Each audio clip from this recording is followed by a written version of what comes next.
Welcome to Positive Productivity, episode 372. The Positive Productivity Podcast was created to empower entrepreneurs to achieve and appreciate personal and professional success. I'm your host, Kim Sutton, and if you're ready, let's jump into today's episode. Welcome back to another episode of Positive Productivity. This is your host, Kim Sutton, and I am so happy to have you here today. I'm also thrilled to have our guest, Jim Padilla. Jim is a sales leader and visionary from Gain the Edge, and I've had the pleasure of meeting Jim in person and working with him on a recent project, so I can't wait. Well, first, let me say welcome, Jim. Thank you so much for being here. Absolutely. Thanks. I'm glad to be here. Looking forward to it. Me too. You know your story better than anybody else, so I would love if you would share a bit of your background and tell the listeners how you got to where you are today. Okay, so basically, it's important to understand the background just because it's relevant to what I do now. Absolutely. And, I grew up in a pretty challenged environment as a kid. I was, born to a teenage mother who had very little opportunity to be successful in life at that time. And the only thing she knew how to respond to the life that was, put her in this position was to respond with fear and anger. And so I grew up getting beat and abused by a lot of things. Whatever. I got hit by baseball bats, broomsticks, plate over the head, closed fists, you name it. Stuff that would put a parent in jail today. And so as you can imagine, you get to a place where as a little kid, as a 5, 6, 7, 8-year-old kid, you wonder what's wrong with you. This had to be my fault for this to be happening. And so I was always trying to find ways, even as a little kid, to manipulate my environment to make my mom feel safe so that she wouldn't want to hurt me, because that's kind of what I thought was happening. I didn't realize this was like her problem. So I'm in foster care at 13, on the streets pretty much at 16, and in jail at 19. And so for the most part, the first 20 years plus of my life, I spent every waking moment thinking of how to master the environment so that the people around me would want to be around me and feel safe enough around me to trust me. That was my defense mechanism. That's the only way I knew how to stay alive. Mm-mm. And, you fast forward through a 20 years of craziness in the entrepreneur world and all kinds of different jobs and opportunities as I was cultivating this path that I'm on now. And now I, make a lot of money teaching people, other entrepreneurs, how to sell and master the sales conversation through the art of influencing others around them to feel safe enough to trust them and want to buy from them. Because that is such a powerful part of the sales equation. Obviously, you need a skill set. But, the skill set without the mindset and the beingness is irrelevant. And the key to what we teach in sales is that it's not about what you're being. It's not about what you're saying. It's about who you're being while you're saying it. That is the most important part. And so we're always focusing on your state of being and your personal state, because most people they're not interested in products and stuff and information. They need to know that you got them. They need to feel supreme confidence when they speak to you, to know that you have what they need. More importantly, that you can help them get where they're going. And, it's like when you ever get off the phone with somebody and you're like, I love what they were talking about and I can't quite put my finger on it, but I just didn't really like them. I just don't know. Yes, I've had that. Yeah, we all have. And that's what that is. We're too busy trying to say the right things, do the right things, instead of just be the right person. Wow. Yes.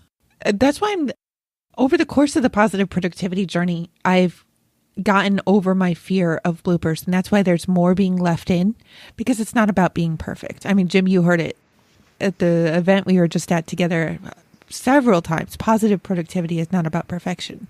Right. Oh, I love that. And I wish more people were transparent and authentic and really trying to connect. And I know you're a powerhouse in sales training, but so many people, not the ones that you're working with, as far as I know, I won't name any names, but they're so busy pushing, like trying to push the sale rather than trying to connect. Yes. That's what feels so dirty to me sometimes. Like I've had great conversations and then it leads into just feeling really yucky by the end. And I was so excited, but then it was like the switch flipped. Yeah, it doesn't feel good. I want to jump back though, if you don't mind. Okay. My husband was raised in challenging circumstances, to say the least. I've never really gotten that much into it on the podcast. I mean, at 15, 16, he was actually selling pot for his grandfather. He never wound up in jail, but I mean, he was switched. He was sent to the backyard to get branches that he would be hit by. He was ordered to pick lint out of rugs for hours until his fingers bled. But he managed. He should have been in jail, I have to say, like based upon the stories that I have heard. He could have easily gone to jail as a child, but he turned it around, as have you. So how were you able to do it? You know, there's a lot of different things. I wish I could say I like had the magic formula on the pill. The thing that I realized is there were a few dark times where I thought, you know, this is way too much work and I'd just be better off not being here. And anytime I got to a place where I even considered seriously, you know, taking my life or just trying to go take, you know, an easier way out, it was really more of a spiritual engagement. You know, I didn't find God in my life until I was 27. But when I look back, God had his hands on me all the time, as he does all of us. The difference is most of us don't take the time to recognize it. And usually I was always searching for like an excuse. I was like, okay, I could take my life right now, but please talk me out of it, because I didn't really want to. Right. I just didn't want to deal with the nonsense that I was in. And so those moments were usually short-lived. And the thing that I've always had is the ability to focus really well on what's on right in front of me. And so if there was a big problem right in front of me that I needed to solve, whether it was I didn't have any money or I needed to figure out how to deal with this drug situation, because I was dealing a lot at the time, is what led to jail at 19. And it was always a problem to solve. So I just poured myself into the problems that I needed to solve. Now, they weren't always the right problems, which is why I wasn't doing all the right things, but it gave me purpose, even if that purpose was just to take care of the guys who were selling for me when I was a dealer. So the fact that I always had something to focus on and give myself purpose is really what kept me moving to the next step. Yeah. So that's what I would really suggest to anybody who's in struggle, is just, you know, don't focus on the problem, focus on what's on the other side of the problem. I did learn that at a pretty young age. And so that, you know, when you're in the middle of it, it is horrible and it can feel painful and just everything, you know, sad. You know, that's when you want to end it. And you have to understand that what's on the other side is always going to be something that's going to lead you to the next step. And so the worst thing to do is when you're in the middle of a crap storm is turn around and run backwards, because eventually you're going to have to go right back through it again. So if you're in it, just get through it and focus on what you need to do to get to the other side. Don't focus on the pain that you're feeling. Oh, thank you for sharing that. I was raised Catholic, and I did not find God until I was 30, 31, somewhere in there. So similar. But I didn't really recognize what you just said about pushing through until, to be totally honest, just the last couple years. And it's still something I need to be reminded on constantly. The harder I work at pushing through rather than focusing on the problems. So focusing on the good and focusing on the solution rather than focusing on what is going on right now, what the problem is. Right. It never ceases to amaze me, the huge opportunities and breakthroughs that come out. But those breakthroughs wouldn't come if I hid in bed, which is I wanted to do so many days. So many days. I just wanted to hide in bed and pray that, not literally pray, but just hope that those problems wouldn't be there when I got back out of bed. But they would have been right there. Right. Yeah, you know, it's interesting too, because something that I see a lot, especially in today's culture, I mean, we've gone to such great lengths to make things as easy and pain-free as possible for our children and for our, you know, the next generation to come. And I think that's the greatest disservice we could possibly do, because you don't grow in easy times. right? You have to be able to overcome challenge so you can gain the skill set, that in order to make it there. It's like, having no score in a T-ball game to me is absurd. It's like, yes, you can teach them the power of positive and teamwork and all that, but you also have to teach them that if there's a scoreboard, one person is going to come out ahead of the other. That's how life is. And so you have to start teaching them that stuff. And when I would prefer to have not had a bunch of pain in my life if I could choose it.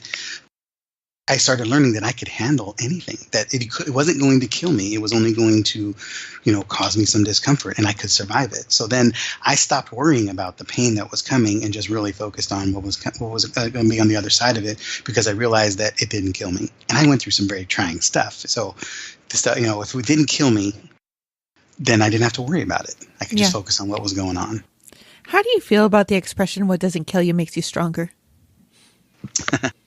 A little cliche-ish, but yeah, I mean, I think it's true. I think, it's not necessarily that it doesn't make you stronger unless you embrace it and choose it to, because there's a lot of things that can be painful for you that you can just pile on top of you, especially if you become a victim of it and then surrender to it. It can destroy you. So that's not totally true. Yeah.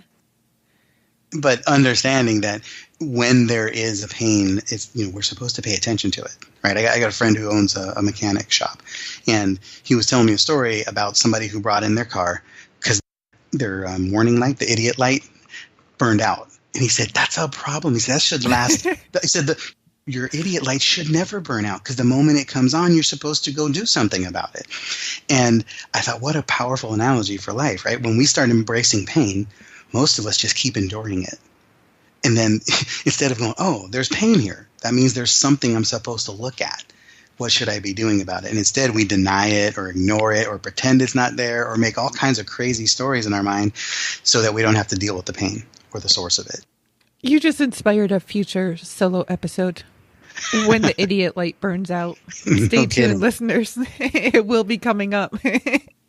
I have a 6th grader who, in my town, I think there's 4 to 6, I lost count, elementary schools that all join together in a 6th grade school. And then they move up to the junior high together next year. And we're wrapping up a school year right now. And he was telling me that he doesn't want to move on because he loves where he's at right now. So I was having to express that there's still, 2/3 to a half of the kids in his school right now that he's never even met yet.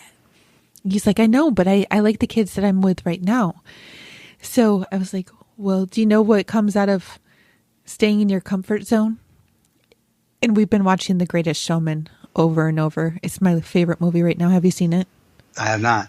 Oh my gosh, it's amazing. He says, yes, Mom, I've heard it over and over again. He says something about staying in the sin of staying in your comfort zone. Like it works against any progress. I'm going to have to put it in the show notes, listeners. I just butchered it completely. So we were having this whole conversation last night, that getting out of your comfort zone. And I don't remember. See, too many thoughts. Chronic idea disorder. I just completely lost where I was trying to go with this. I want to jump back to what doesn't kill you makes you stronger. I mean, if heroin overdose doesn't kill you, that doesn't mean you're going to get stronger. Exactly. But there are so many other struggles that totally make you stronger. One other thing that I was thinking about with my son is during the course of our entrepreneurial journey, or maybe I should say mine, because even though my husband is my unspoken partner in everything, he's not necessarily in the business. We've gone from living in rent stabilized income based apartments to being in our own house. We've gone from having our utilities shut off to, being caught up and actually ahead with our bills. But one of the things that my older kids at least have seen is that struggling financially doesn't mean that we're any less of a person. And they've learned the value of money and that generic can be just as good as anything else, as the name brands. So I love how you brought that up before, handing our kids everything in the T-ball example. You're so right. someone always does come out ahead. It doesn't mean that it's never going to be the underdog. Right. Yeah. And it also, it doesn't define you. No, it doesn't. The scoreboard is simply a reflection of your current state. That is it. It's not your value proposition as a human. It doesn't mean you're great because you won. It doesn't mean you suck because you lost. It means in this moment, that person came out ahead. That's all it means. And so you just now you have opportunity for reflection and feedback. Absolutely. There was a tweetable right there. So I really encourage, I mean, for kids, for clients, for whatever. I mean, there's such a big push right now. I hear so much people talk about, it doesn't have to be a struggle. People are like the hustle and the grind of the business, and it can be ease at all times, ease and grace and flow. It's like, I mean, it can once you've learned a bunch of things, but you can't grow from here to build some awesome, successful business, an empire, whatever you're trying to build, whether it's a 6-figure, 7-figure, you have to learn some things first. Then once you learn them, then things can get easy, but you can't just go through grace and ease and never experience struggle and pain and expect you to be the fullest version of yourself. Oh, absolutely. Because that's how you become the fullest version of yourself, is by trying things that you don't know, failing at them, and learning from mistake, right? So it's like one of the things that Cindy and I, we move at scale, we move at speed, we're high capacity, we move. One of the biggest differences between us and most other entrepreneurs is that we make more mistakes in a month than most people are willing to make in a year. And we don't care. We're okay. We just move. And it's like whatever we make, that mistake was just immediate feedback. It was opportunity to gain some wisdom and apply it and move forward. And because we're willing to do that, we've also learned that those mistakes don't kill you.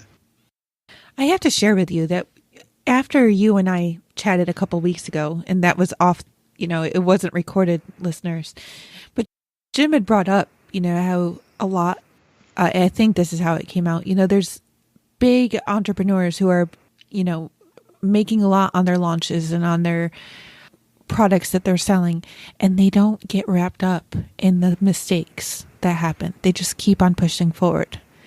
But that's part of the reason. Would you say it's a big reason why they're able to succeed like they are? Is just like you and Cindy, you're not getting totally enraptured by the mistakes and the setbacks of the day, but you're pushing forward and moving on to what's next. Yeah.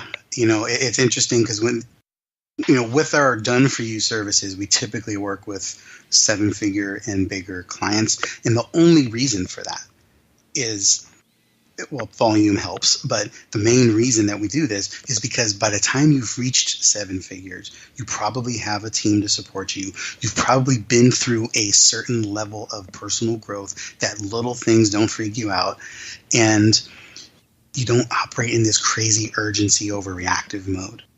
If you overreact to business, you're going to die. You're going to freak out and explode. And yeah, it's easier to come in and say, okay, that didn't work. What do we do next?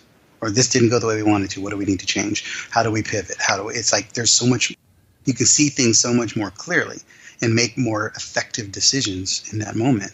There's been plenty of things that don't go well. I would say we actually have more things that don't go well than do. It's just the things that go well go really well. Mm-hmm. So they go awesome. And for every, we've worked with a ton of, name clients that most of you people here probably would know, with launches and live events. And for all the $1 million and $5 million launches you hear about, there's a dozen that busted that you never heard about. Yeah, and a dozen of those were probably mine.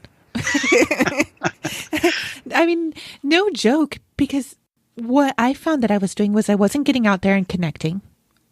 This is before the podcast.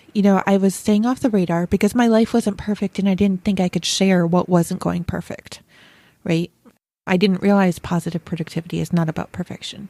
So I was hiding myself. I would come out of hiding once every 3 to 6 months when I would have a new idea hit me and I decided I needed to launch it right away. Then it would bust and I would decide, okay, well, that's not a good product. I need to move on. But that's not where these people have been. The ones that have the 7 and 8 figure launches. Maybe it doesn't go so well the first time, but they don't give up on it. They don't scrap it. Correct. They go at it again. They continue to build the rapport. They continue to build their tribe. They just continue, period. And they don't just drop a product because it didn't work the first time. It's not that it didn't work, but it didn't go as they expected it to. Yeah. And that's a must. That's part of the DNA of anybody who's successful in life. I mean, obviously you can define success any way you want to, but somebody who is, at the higher end of the food chain of whatever your given, mission is, you've learned the power of letting it go. Just, okay, here's what went wrong. Let's figure it out. And what do we need to tweak? You don't throw out the whole project. You just need to adjust something in the messaging or something in the deliverable or something in, where you're dropping your line. Maybe you're just fishing in the wrong pond. There's a lot of things that can be done besides scrapping the project and writing it off as a bad idea. And a matter of fact, I have a lot of contrarian takes in the sales game and in the business world. But one of them is I don't believe that there's a such thing as a bad idea. I think there's only bad timing, bad execution, and bad planning. That's it. Ooh. Right? I don't care if you want to sell snowmobiles in Las Vegas in the summertime. As long as you know exactly who you're serving, how, and what's the main benefit going to be, and how we're going to bring it to market, let's go. Right? So that was bad timing, bad execution, and bad planning. Maybe Correct. Not in that order. Correct. Wow. Yeah. I can totally see that. And I was hitting all three. Multiple times. And then I was just deciding, okay, this is done. But I have to say, I was also chasing income. Do you see that as a problem with your clients? Yes. Yeah. When they're chasing income rather than really trying to make an impact on the people that they are working so hard to serve. Yes. Patrick Dominguez, who is Bill Barron's a little more silent partner in business, brilliant human being, one of the smartest people I've ever worked with and friend. He's famously said several times, whenever you chase the money's the last thing you're going to find. You can't do something for the sole purpose of revenue. Revenue needs to be the byproduct. And if you are seeking purpose, if you are seeking impact, if you are seeking reach, you're seeking to do for the benefit of the person on the other side of it, the income will take care of itself. And I used to think that was such garbage because most of the time, the only people you hear saying that are people who have money. Uh-huh. Me too. Well, it's easy for you to say, you've got $1 million in the bank. What the hell are you talking about? But I have lived it. And I tell people that all the time. People say it to me, well, sure, you guys make millions, whatever. Yeah, but I didn't start making that money until I took that approach. I promise you. Once we realized that the money came on the backside of purpose, life changed.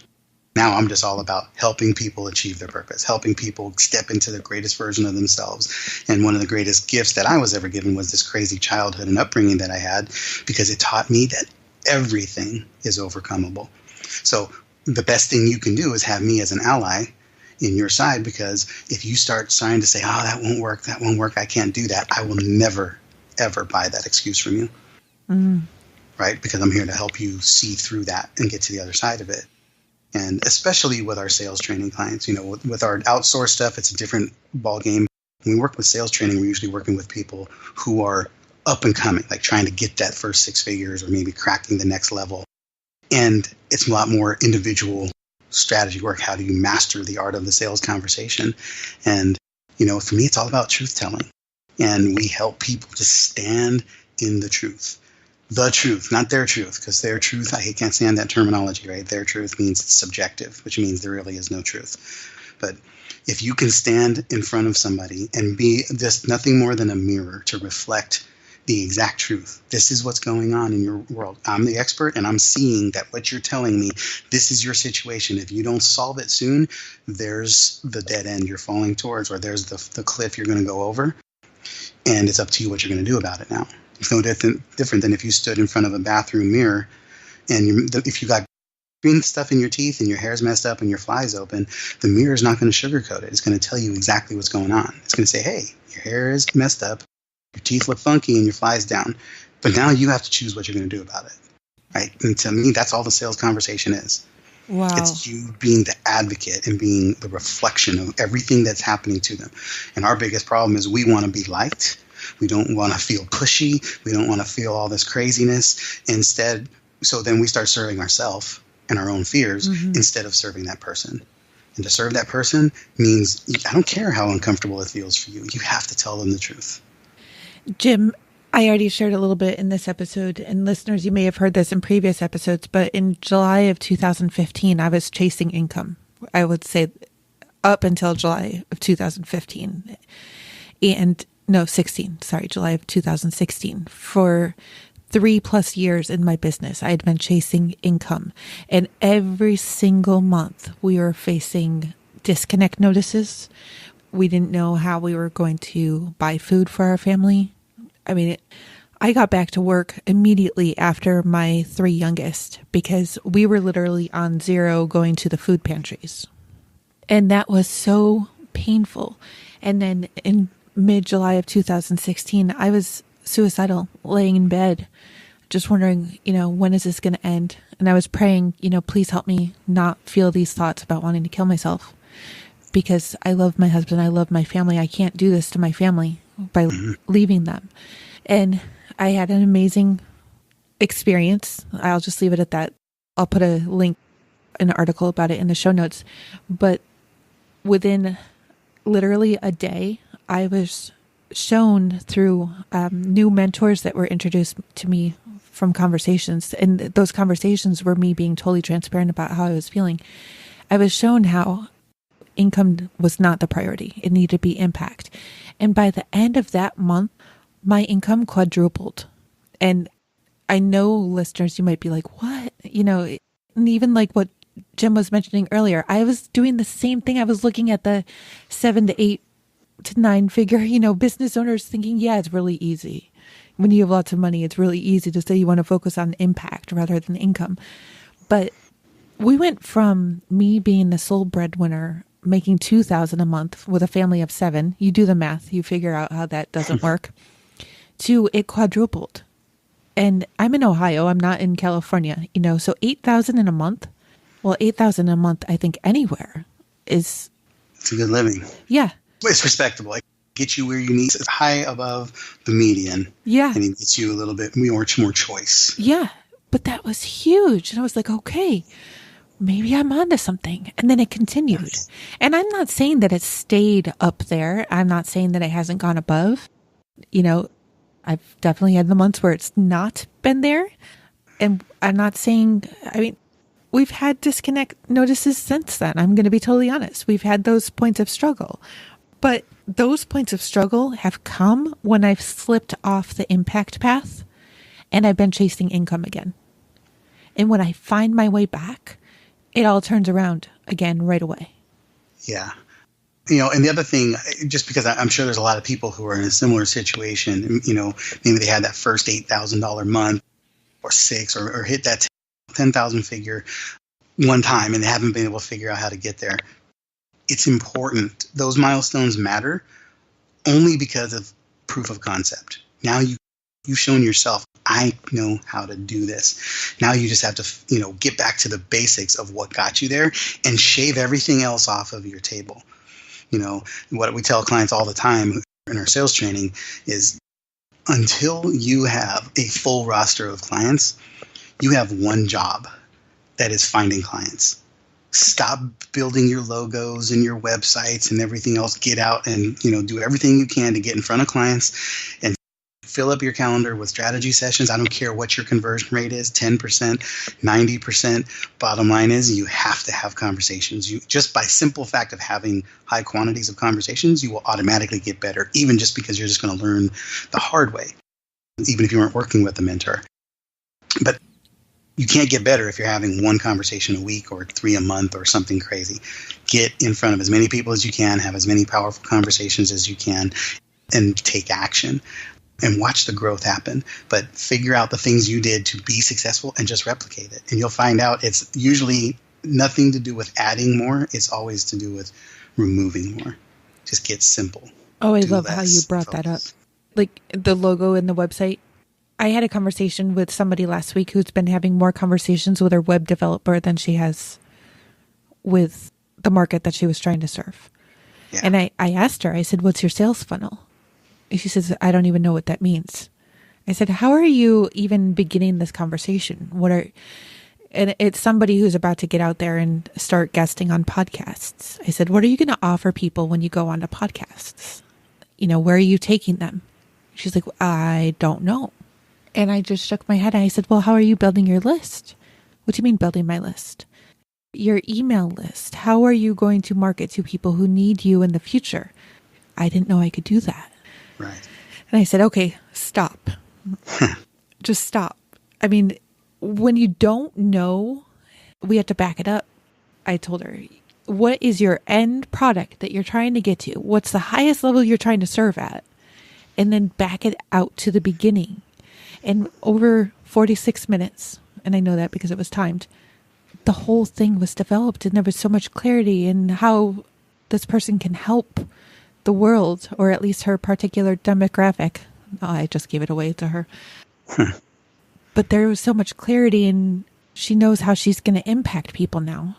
But she wasn't getting to that because she was more focused on her logo and her company name and her website up until then, and how the next dollar was going to come in. What are some of the biggest other challenges that you see entrepreneurs have that is keeping them from being successful in sales? Really, one of the big challenges is focusing on being liked. I can't tell you how many times that I get on a call with a client, even sometimes someone on our team, and they're like, yeah, that was the best call ever. We're going to be BFFs. We had such connection, and they didn't buy. And when they follow up with them, crickets, voicemail, they wrote them off, right? Because we fool ourselves into believing the importance of that piece. You need to suspend being liked, right? Think about you as a parent. Is your job to get your kids to like you, or is your job to make sure that they grow up safe, successful, faith-filled, on purpose, and I tell our kids that all the time, right? I'm here to be your friend and make sure you're happy at the bottom of that list. Your happiness is not my concern. Your safety, your success, your progress, your growth, all of that is, right?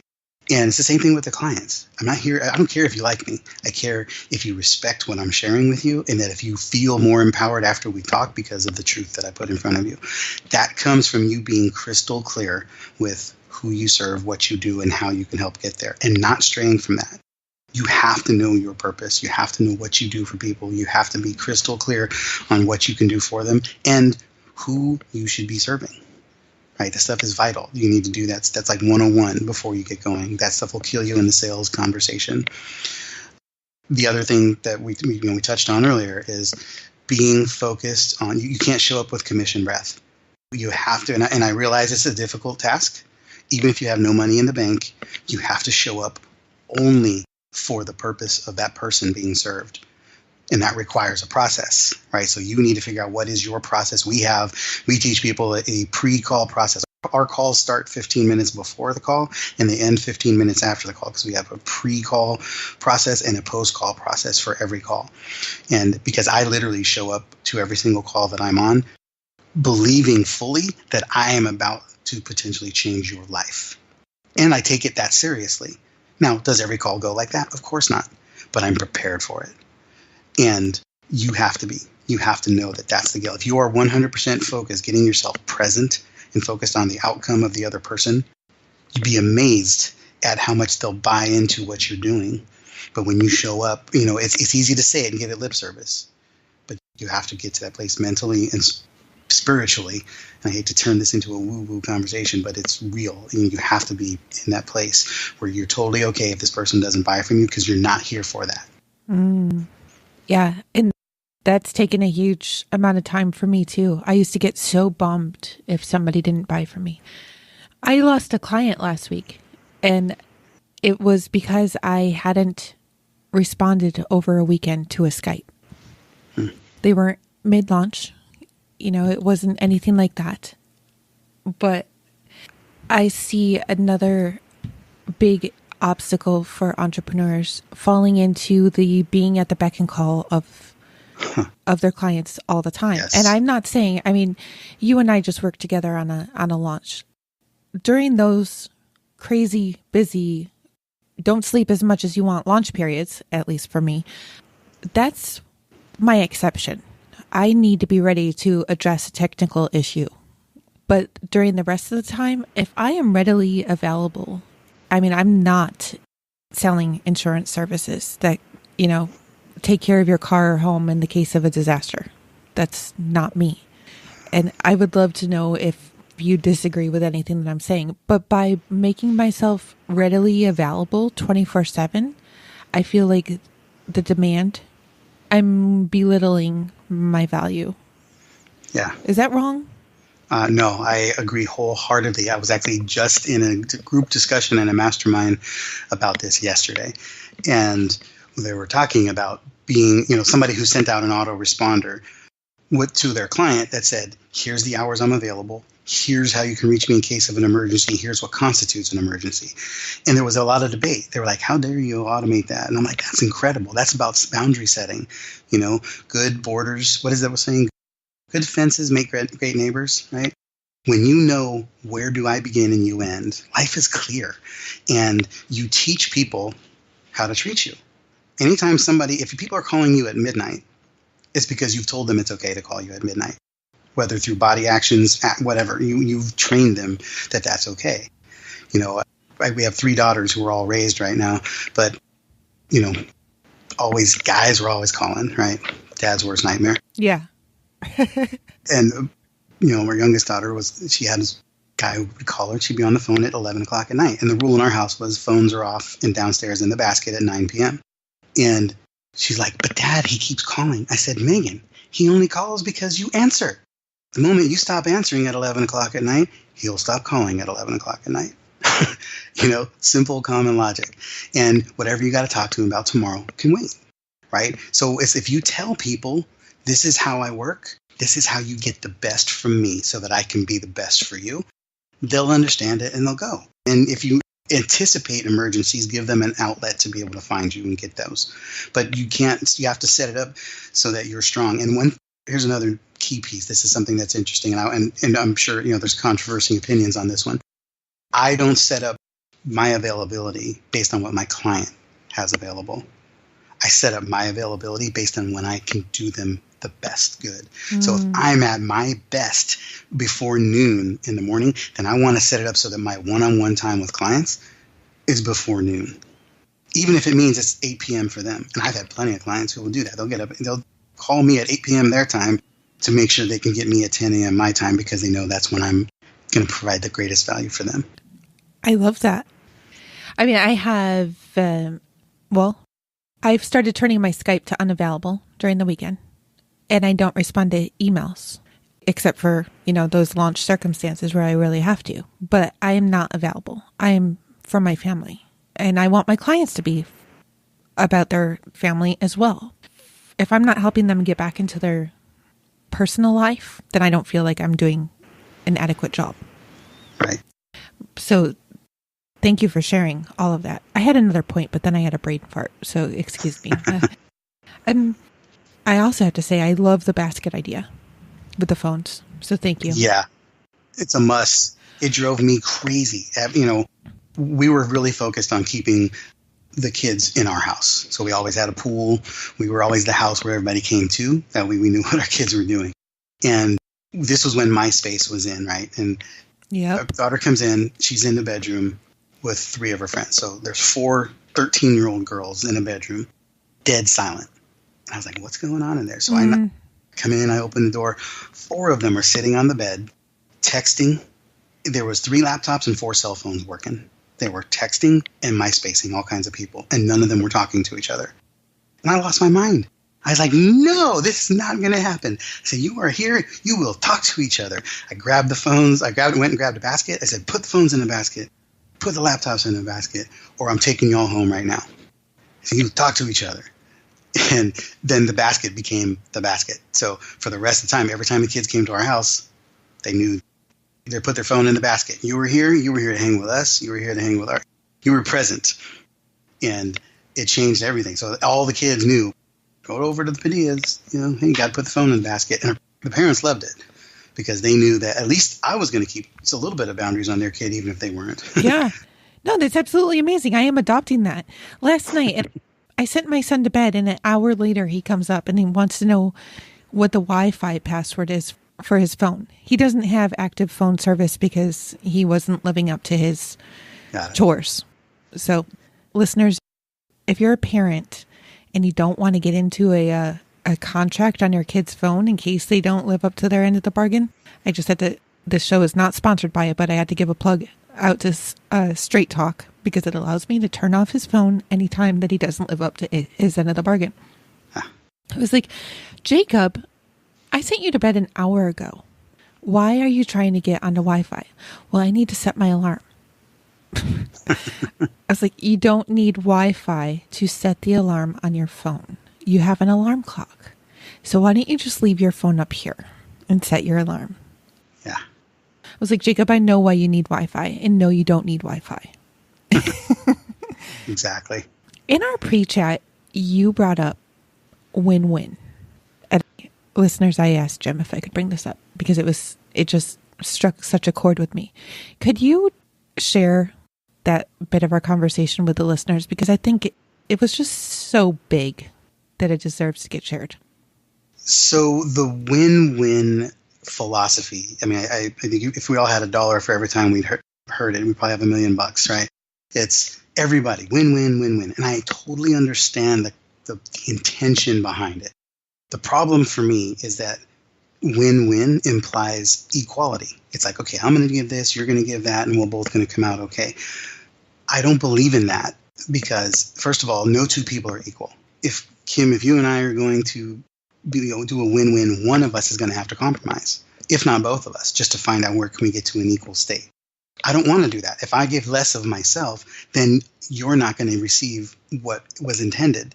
So I want to give the best of myself. Right. So we have a concept here, a phrase that we've coined a few years ago called win them, meaning we ensure they win. So if I show up to that every single call looking to give as much as possible to make sure, if I can live in a 51-49 state all the time, meaning you are always going to come out ahead, right, what will that do for my life? If I can make sure every single person that I come in contact wins. And that's the strategy we take to our clients. That's the strategy we bring with our team. Like we tell our team, we have all kind of weekly strategy calls with our team. They show up to the calls and it's like, you can't show up and say, well, I don't really need anything this week, so I'm not showing up. Because I don't care what you need. I want you to show up for them. You're showing up for the benefit of the others around them. Because think about what that looks like. If I show up totally focused on you winning and you show up totally focused on me winning, it means you don't have to spend any mental energy worrying about covering your own back because we all got you. Right? Wow. And you already brought up the topic of mastermind, just talking about your own mastermind. I see that as being an issue where masterminds fail often because people won't show up if they don't need anything. Right. But they're not thinking about the rest of their mastermind members. And I have to just put a shout out for you out there. I have felt that in every single conversation that you and I have had, from when we initially met to subsequent conversations. I've always felt you're actually more than 51% from you. And what has happened as a result is that I have been sharing your name with other people who I know have connections who could use you and your expertise. But had I felt, anything less, then I can't say that I would have been saying, oh, you need to get so-and-so connected to Jim. Right.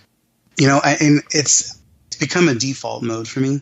Again, part of the wiring from my upbringing. I have that as a gift that God gave me with his, the first 20 years of my life. But that doesn't mean that everybody else can't get it too. You just have to be intentional about it. And you have to have that in the mindset. And part of that is what allows you to be able to speak truth into people. If I'm going to speak truth into you, you have to know that it's coming from a place that I really care about you. And so it's all about how am I showing up all the time, right? So, I have a gift that I offer to your people. It's a download. It's a business skill set because we do a lot of live events. And so I created a video and a worksheet that basically is 7 keys for how to master creating a conversation where somebody feels safe in a crowded space. So we do a lot of selling and, where there's hundreds of people in a room and it doesn't really make sense because most of the time when you're making a powerful life decision, you're in the comfort of your home with your spouse at the kitchen table or whatever, not in a crowded hotel room where it's totally foreign and unnatural. So you have to learn how to create a bubble of safety around this person so that they feel important, valued, totally seen by you, totally, you're focused all attention on them so that they can get to normal, so that they can now have a great conversation.